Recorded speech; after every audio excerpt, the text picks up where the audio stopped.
Okay, this is the last one I'm recording in this specific section because I'm outside and it's 40 and I'm from the south and my hands are freezing.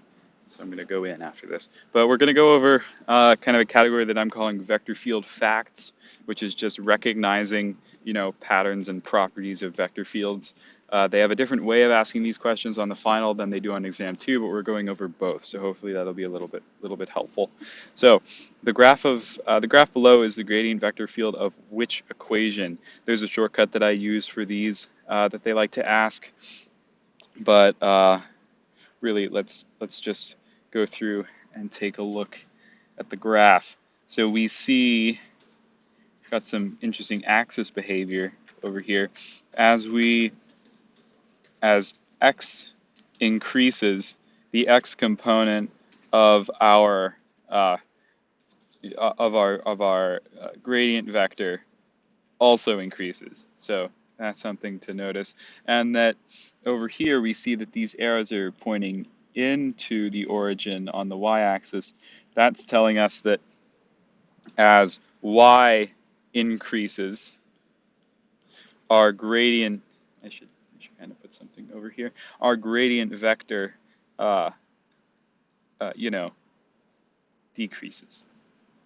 Because we're, as we get more negative in y, it's getting larger and larger in the positive direction. As we get more positive in y, it's getting more positive in the negative direction. So this will lead us to our answer choice very quickly because we see over here this has the behavior that we want. This will give us a gradient vector of 2x comma negative 2y. And nothing else. But you see, this answer choice that's very similar would not have the same axis behavior. This would be 2x comma 2y, whereas this one would have both axes flowing away from the origin. So you can kind of use axis behavior to figure these ones out. It usually doesn't end up being any of this weirdness. They try to keep the gradients easy for us, but who knows? Maybe they'll pull another exam too on us. Okay, this one's also pretty easy. We see that in every case, the x component of our vector field should be constant. Here, it's not. You see we have a very, very small x component, and over here we have a much larger x component. Same thing over here, and over here, and over here, where the only thing that's changing is our x component. And we're only left with one option. And this fulfills our other requirement too, where the y component is dependent on x. So we see as we increase in x, the y component gets larger, and as we decrease in x, the y component gets more negative.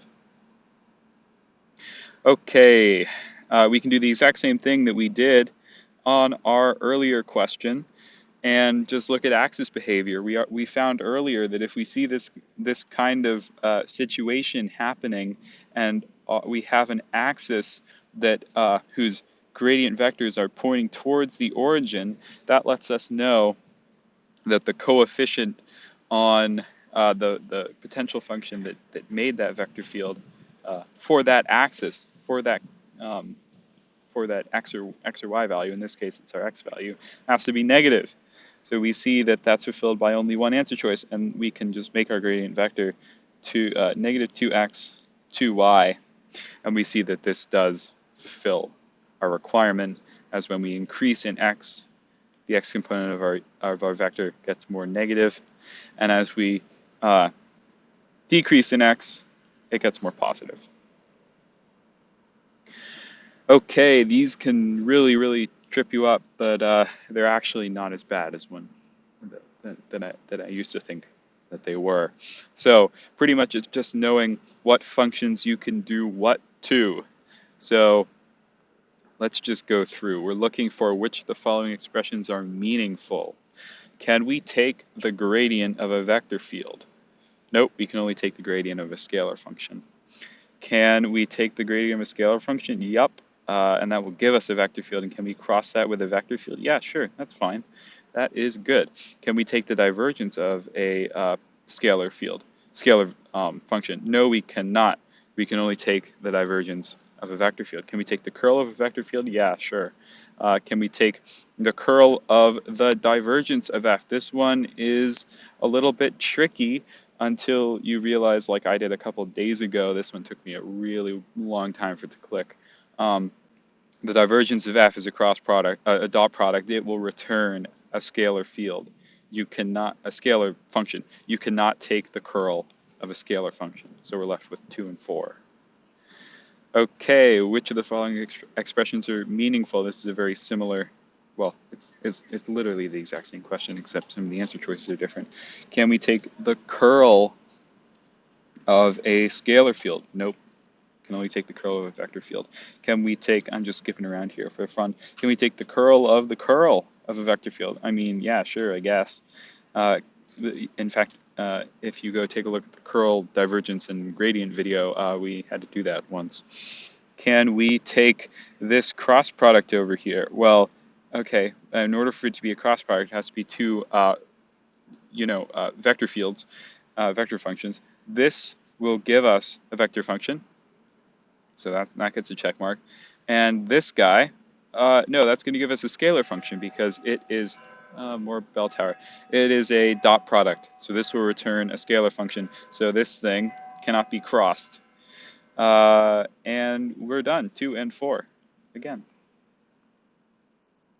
Okay, a radial vector field. These things can get really hairy really fast if they make you do actual math with them, but in this case we don't have to. We're going to use a nice little equation for kind of choice 1 over here, which or a fact, less than an equation, that the divergence of f, if f is a radial vector field, and we know that radial vector fields are in the form like they're giving up here, x over magnitude of x to the p, this is going to be equal to 3 minus p over x to the p.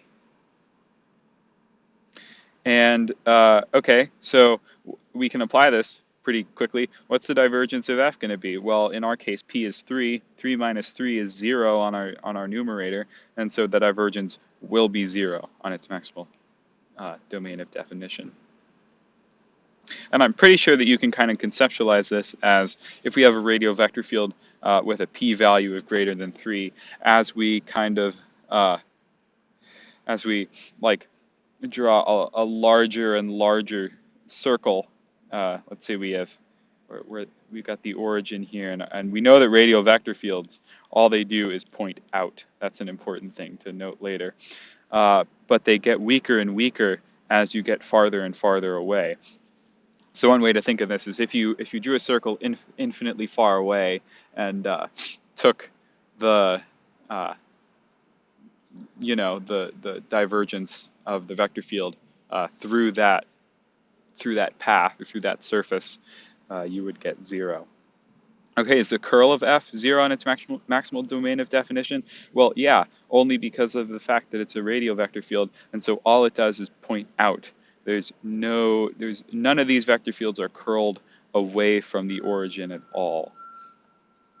And so if you were to, let's say, put a paddle wheel here, or even just had this be some flowing liquid and have a hoop around it, you can kind of see how these radial forces aren't going to make something around it spin. But if they were angled like this, you would get an overall rotation. So number 2 is true. Oh, sorry, when I crossed this out, really I was checking it off. It is true. Okay, and then all they're asking here is for us to recognize that this is a flux integral and that this is a well, not really divergent. This is integrating for curl. So yeah, no, divergence is completely wrong. Let's thoroughly get that out of there because divergence, flux, very similar. So and we've already established these things. The curl is going to be 0 no matter what kind of nice curve we draw, because we already know that this is only radial, and putting a curve around it is not going to change the overall spinning power that it has. And finally, we know that the flux will not be zero for any closed surface. It only tends to zero as we approach its maximal domain of definition. And so this guy is incorrect, as if we draw a very small circle, or really any circle that isn't infinitely large, we will have some non-zero flux running through that. So our answer is 1, 2, and 4. Okay, and finally, if you're an engineering student or first year engineering student like me, and you're in Physics 172, this kind of thing comes a lot easier, but because you can kind of check it with that knowledge, because we know that work is only done if there's some parallel component with the direction of the traveling particle of that force. And so I'll kind of explain what that means a little bit better. We see that we're a particle traveling from 0, 0 to 1, 1, and we're kind of we're looking to see, well, 1, 1's actually over here. We're looking to see whether this force field vector is either helping us along the way or kind of pushing us back. And we're looking for the one case where it is doing neither. So in this case, we see that there will be, if you imagine this is a wind, and if you're walking this path, there will be some component of that wind that's kind of, it's pushing you in that direction, because, we're moving up and it's pushing you up. Same thing over here. We're moving to the right, at least some component of our motion is to the right, and this force field vector is to the right. This one's radial over here, and so, of course, it's going to be doing work, pushing us there. Same with this guy, but over here, when we're at a 90-degree angle, there is no parallel component of the force. It's all perpendicular. Oh no, it's getting windy. I hope that's not messing with the audio. But we see over here that it's neither helping nor hindering you. It's just kind of blowing on the side of our particle.